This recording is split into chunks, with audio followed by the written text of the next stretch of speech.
ରୋହିତ ବିରାଟଙ୍କ ସମ୍ପର୍କରେ ଫାଟ। ଆଉ ରୋହିତ ବିରାଟଙ୍କ ସମ୍ପର୍କ ଭଲ ନାହିଁ। ଏବେ ଚର୍ଚ୍ଚା ସୋସିଆଲ ମିଡ଼ିଆରେ ଯେ ରୋହିତ ବିରାଟଙ୍କ ସମ୍ପର୍କରେ ଏବେ ଫାଟ ସୃଷ୍ଟି ହେଇଛି। ଏସବୁ ପରେ ରୋହିତଙ୍କ ସହିତ କିପରି ରହିଛି ବିରାଟ କୋହଲିଙ୍କ ସମ୍ପର୍କ ସବୁ ଖୋଲି କହିଦେଲେ ବିରାଟ।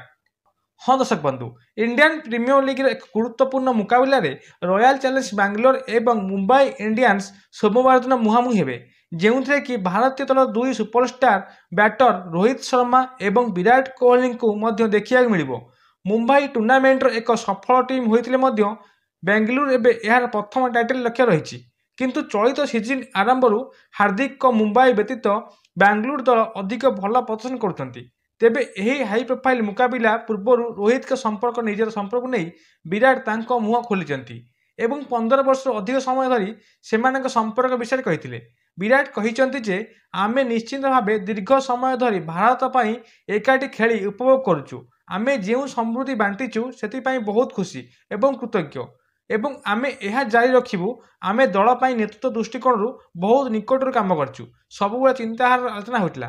ଏହାପରେ ସେ କହିଛନ୍ତି ଯେ ଆମ ଭିତରେ କୌଣସି ଫାଟ ସୃଷ୍ଟି ହୋଇନାହିଁ। ରୋହିତ ଜଣେ ମୋର ଭାଇ ଭଳି ଏବଂ ରୋହିତକୁ ମୁଁ ବହୁତ ଭଲ ପାଏ ବୋଲି ବିରାଟ କୋହଲି କହିଛନ୍ତି।